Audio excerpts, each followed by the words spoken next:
Bwana awe nanyi. Nawe rohoni mwako.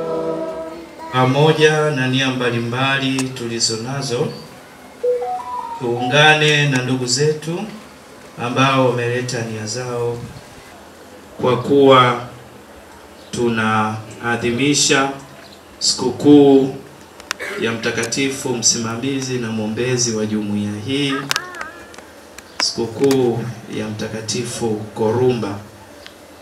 Kwa hiyo sisi kama wana Korumba tuna kila sababu ya kushangilia na kufurahia.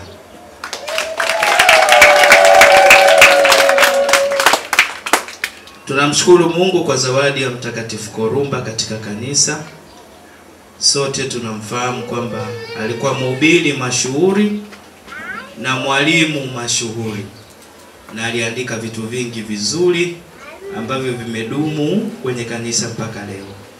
Uturumie Bwana, Bwana, uturumie, uturumie Bwana, Bwana, uturumie.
Yesu Kristo, mwana wa pekee, Bwana Mungu, mwana wa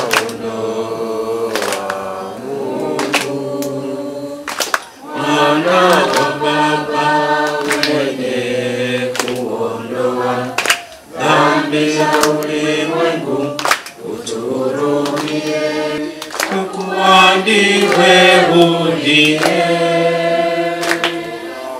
peke yako mtakatifu, peke yako Bwana, peke yako mkuu, Yesu Kristo, pamoja na Roho Mtakatifu, katika utukufu wa Mungu Baba. Tuna hazina hii katika vyombo vya udongo, ili azama kuu ya uwezo iwe ya Mungu, wala si kutoka kwetu. Pande zote twazikika, bali hatusongwi. Twaona shaka, bali hatutaki tamaa. Twauziwa, bali hatuachwi. Twatupwa chini, bali hatuangamizwi siku zote. Twachukua katika miili kuua kwake Yesu, ili uzima wa Yesu nao udhihirishwe katika miili yetu. Kwa maana sisi tulio hai siku zote twatolewa tufe kwa ajili ya Yesu, ili uzima wa Yesu nao udhihirishwe katika miili yetu ipatikanayo na mauti.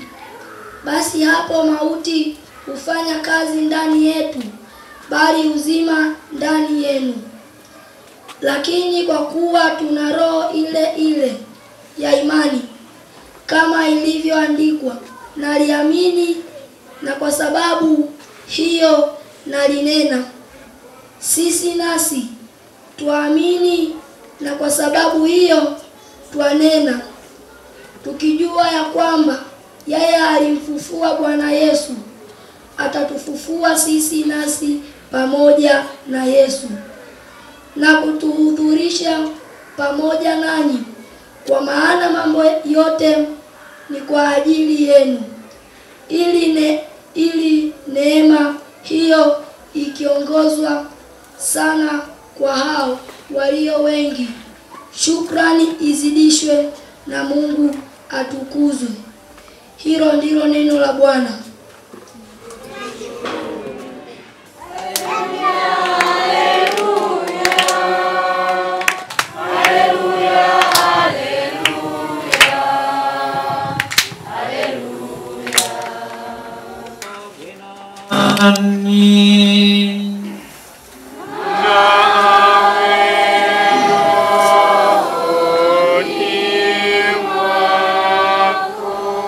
Somo la Injili takatifu iliyoandikwa na Mathayo.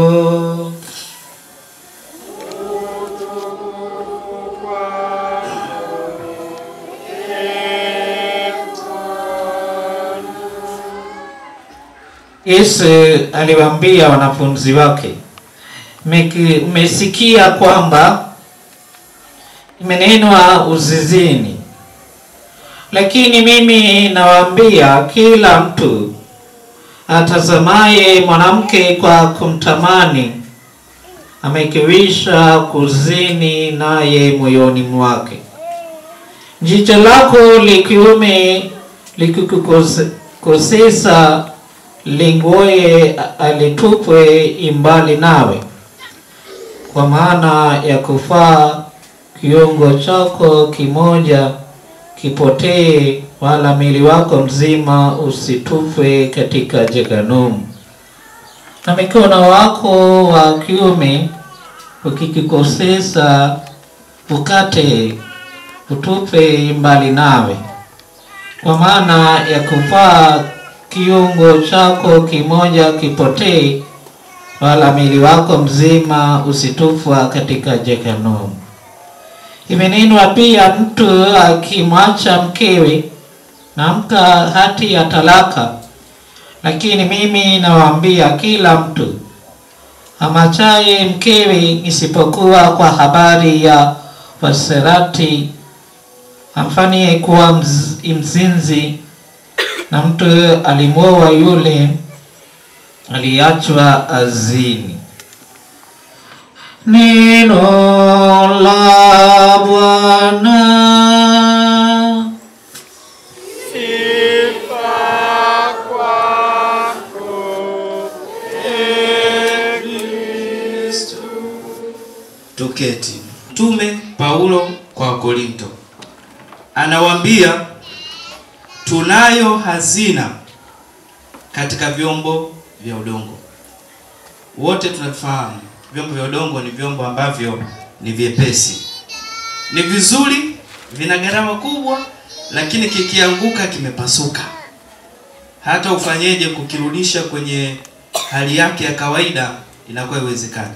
Na hata ukifanikiwa kukiungaunga kwa supaguru na nini, bado kitakuwa sio imara kama ilivyokuwa mwanzo. Sasa nasema tunayo hazina. Hazina ni nini? Ni kitu ambacho tunakitumainia. Uende kama ni dhahabu, pesa na mali yoyote. Kwa hiyo nasema tunayo hazina katika vyombo vya udongo. Hazina anayomaanisha Mtume Paulo ni imani. Tumepewa imani. Tumepewa pia wito. Lakini imani hii na wito huu tumeibeba hiyo hazina ya imani na wito kwenye nini? Kwenye ubinadamu. Tumeumbwa kwa udongo. Mwanadamu ni mavumbi na mavumbini utarudi. Tunaalikwa kuwa makini na waaminifu katika kulinda na kutunza imani yetu. tukijua kwamba sisi ni wanadamu, tunaweza tukadanganyika, tunaweza tukakwazika, tunaweza tukapata madhila mbalimbali, lakini tujue kwamba imani yetu ni kitu kikubwa, lazima tukilinde katika mazingira yote yale.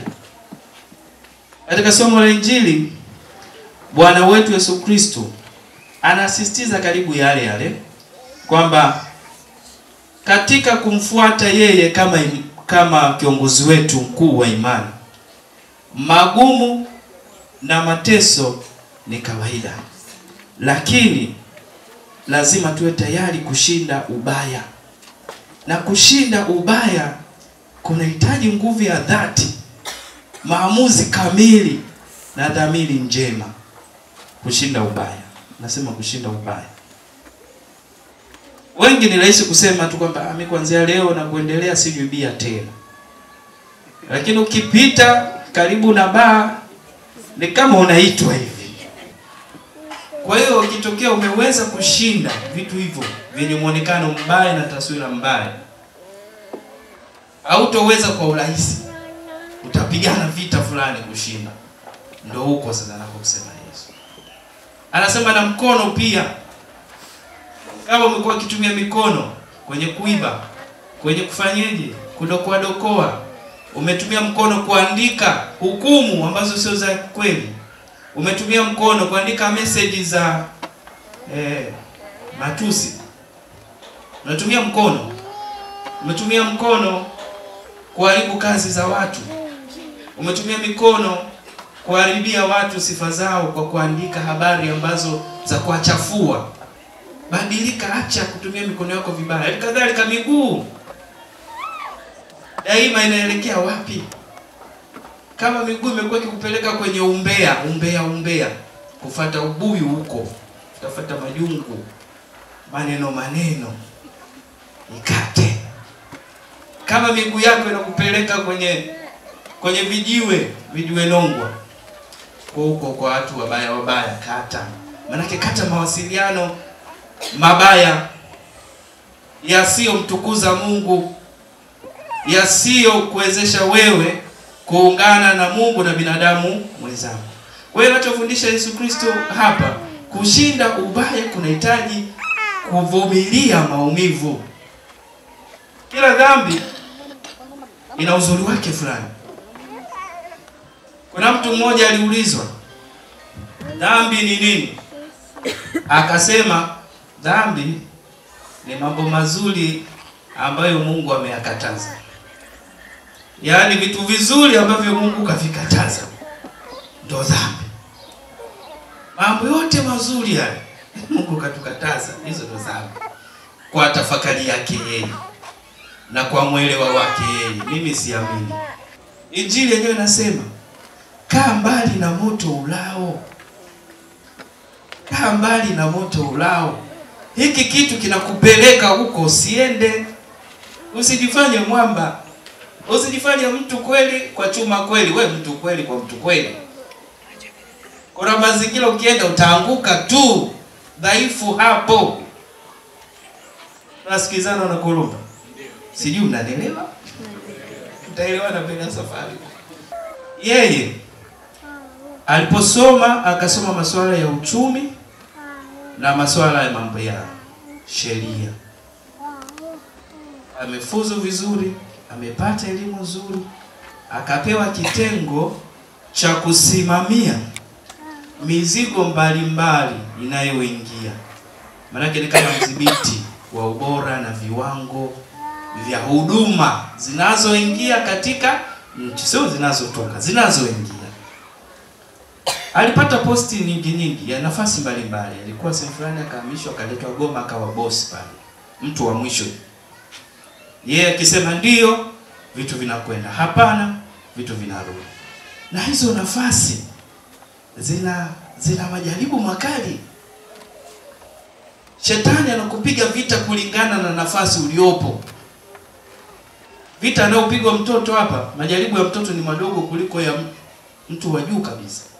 Huyu bwana Chui akiwa pale, kuna matajiri, madoni, watu wenye uwezo walitaka kupitisha mzigo ambao wa chakula kilichoharibika. Wafanyabiashara mnawajua, wao wanahangaika kupata pesa. Haijalishi anakuzia mtumba, sagula, beba, utajua mwenyewe. Ila yeye apate nini? Apate hela. Wao wako kwenye Kiingereza samani oriented, watu ambao wao wanataka pesa tu. Haijalishi kinachokuja kinakufaa kikufanya. Utajua mwenyewe na ushamba wako kuchagua wewe mwenyewe. Sasa ule mzigo uko natoka nchi ya Rwanda. Ni mbovu, umeexpire. Wale mabwana wenye pesa zao wanataka mzigo ule upite. Yule mtu akasema haiwezekani, yule bwana chumi. Haiwezekani.